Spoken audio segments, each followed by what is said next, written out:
तरीके से यूएपीए कानून का इस्तेमाल हथियार बनाकर अपनी सरकार उसकी नीतियों के खिलाफ उठ रही आवाजों को कुचलने दबाने की कोशिश केंद्र की भाजपा सरकार कर रही है। जितने मामले पिछले 4 साल में दर्ज हुए हैं वो शायद 54 सालों में भी नहीं हुए, क्योंकि इस सरकार के खिलाफ जो भी आवाज उठाता है वो उसे देशद्रोही लगने लग जाता है।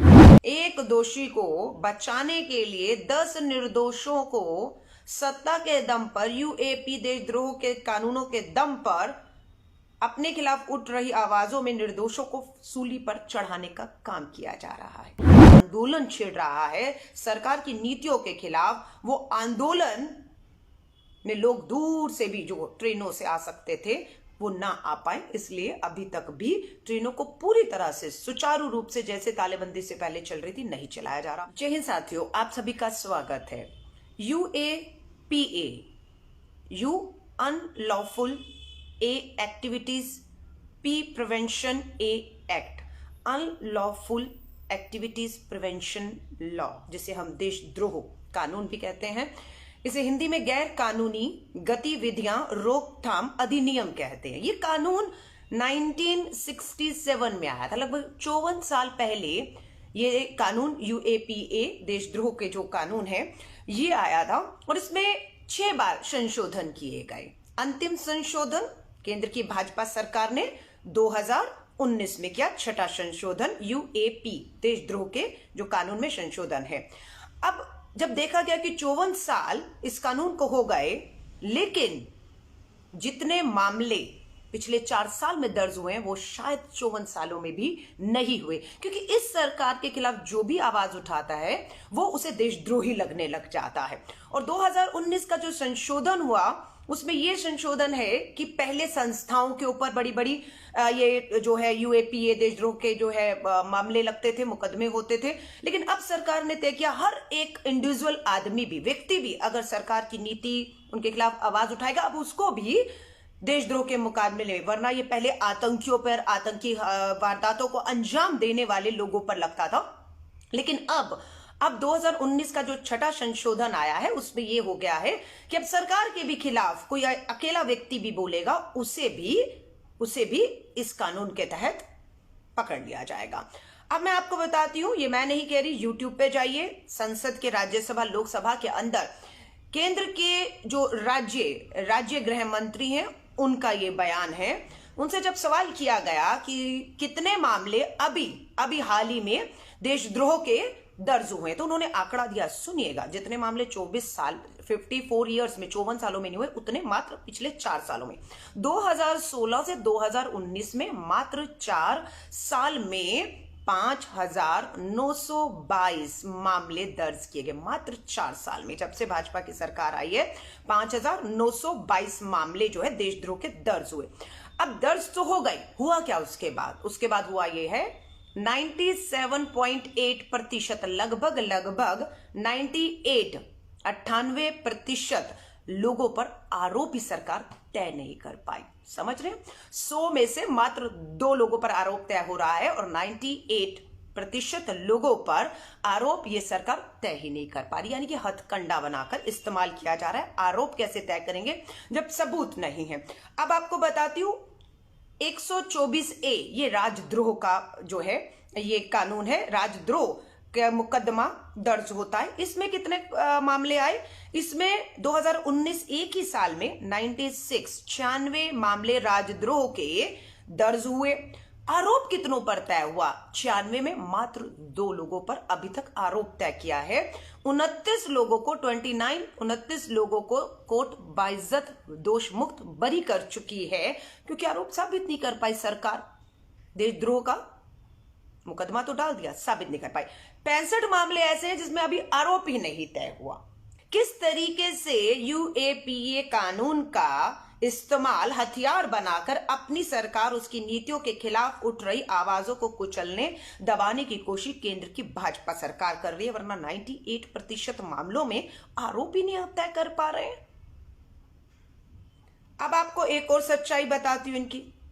फॉर एग्जाम्पल, हाल ही का मामला है नवदीप कौर, हरियाणा में देशद्रोह के मुकदमे बनाए डाले, अवैध गिरफ्तारी की, बेल मिल गई, हरियाणा हाईकोर्ट ने हरियाणा सरकार को फटकार लगा के पुलिस से जवाब मांगा है कि ये क्या चल रहा है देश के अंदर।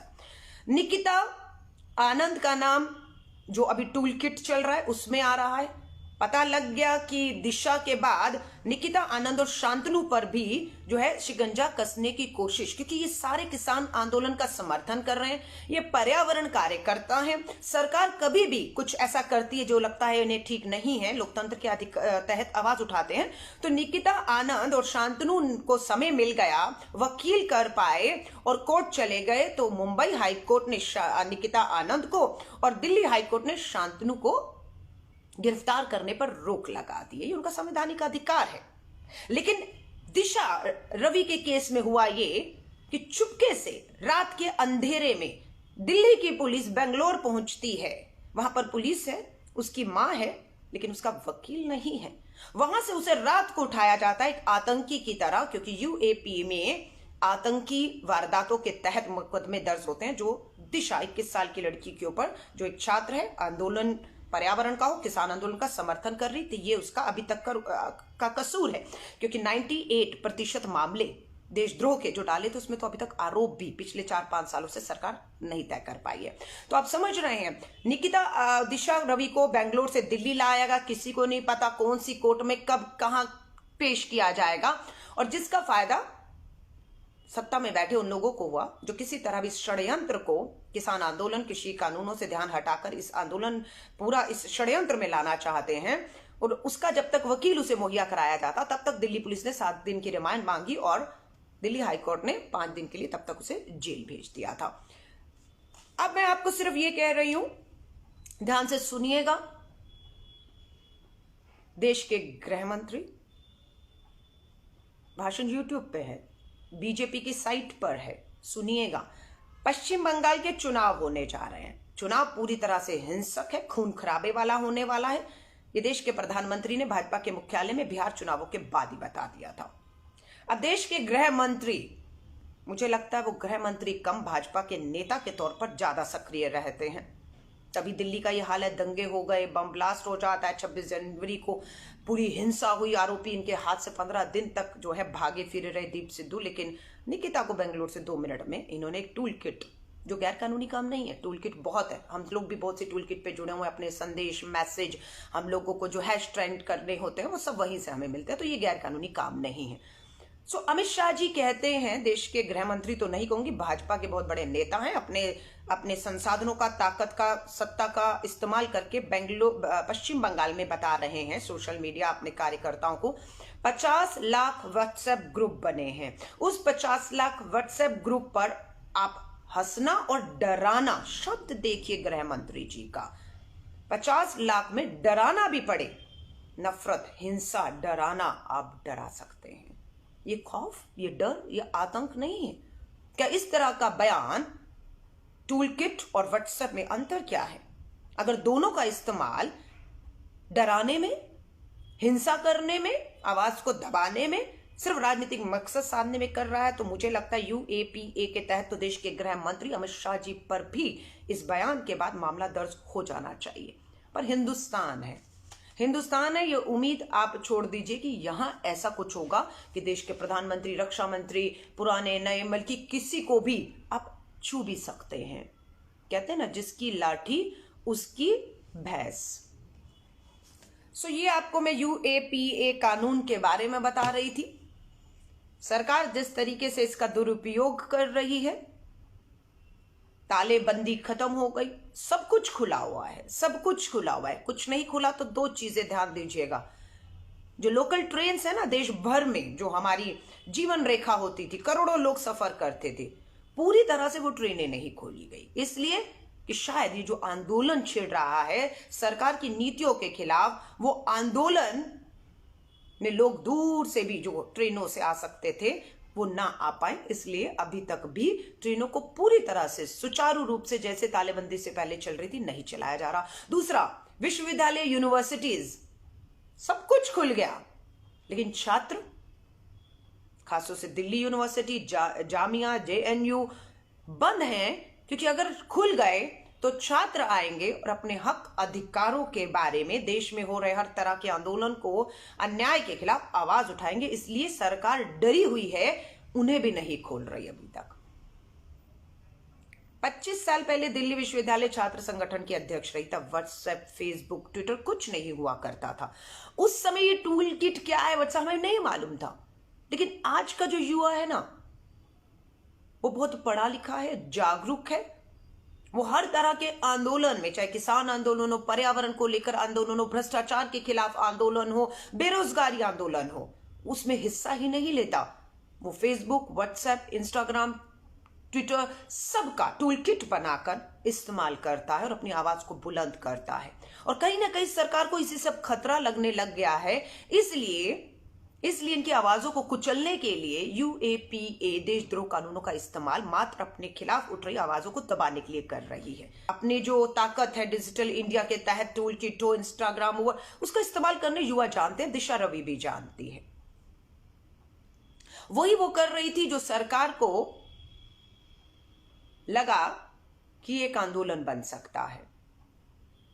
मैं ये पूछना चाहती हूं, टूल किट इतना ही खतरनाक है? मैंने कल भी कहा, परमाणु बम से भी ज्यादा अगर घातक है तो क्यों नहीं अमित शाह जी, जो 50 लाख मात्र वेस्ट बंगाल में आपने व्हाट्सएप ग्रुप बना दिए हैं, यूपी में भी आप बता रहे थे 23 लाख बनाए थे, इन सबको एक टूल किट बनाकर पाकिस्तान और चाइना के खिलाफ आप इस्तेमाल क्यों नहीं कर लेते? ये समझ नहीं आता है। अगर इतना ही घातक है परमाणु बम, एक दिशा रवि की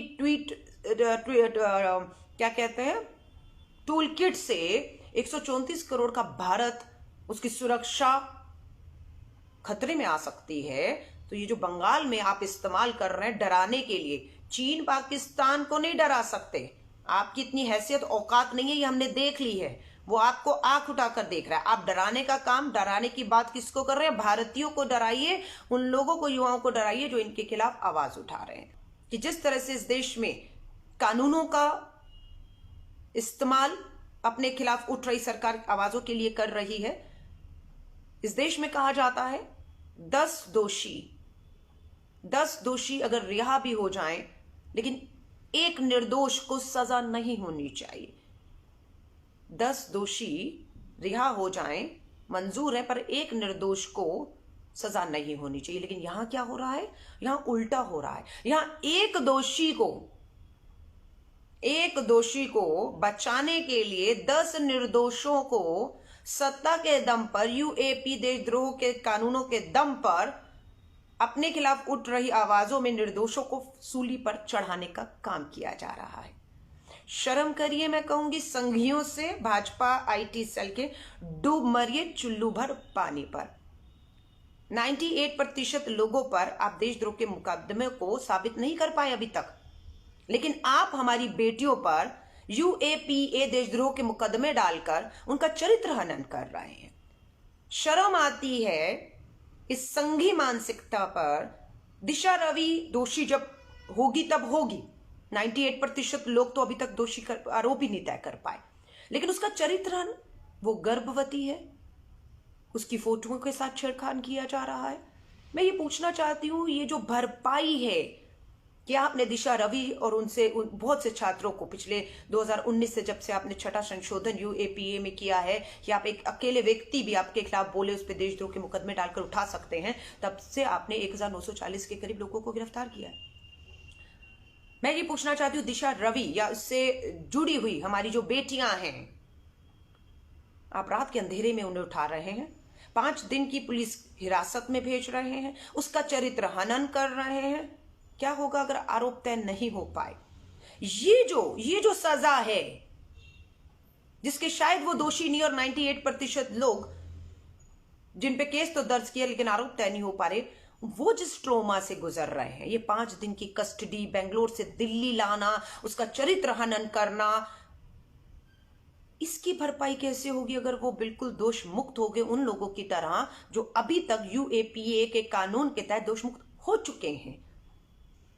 आपने उन्हें टॉर्चर किया, उनका चरित्र हनन किया, उन्हें जेल में रखा, उन्हें प्रताड़ित किया। उनके साथ जो लोग आंदोलन में, किसी भी तरह के पर्यावरण, किसान आंदोलन, भ्रष्टाचार आंदोलन में जुड़े हुए लोग हैं, उन्हें आपने खौफ में ले लिया, डर अमित शाह जी, जो आप डर शब्द का इस्तेमाल कर रहे थे ना, आप उन सभी को डराने की एक कोशिश कर रहे हैं।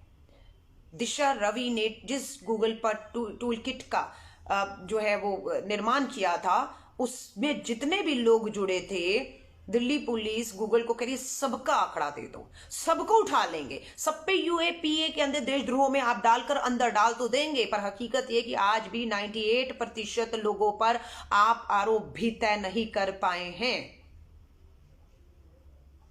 और ज्यादातर लोगों को आपको जो है कोर्ट को बाइज्जत बरी करना पड़ा है। लेकिन जिस ट्रोमा से, जिस अन्याय से, जिस शोषण से वो गुजरे हैं, उसकी भरपाई कौन करेगा?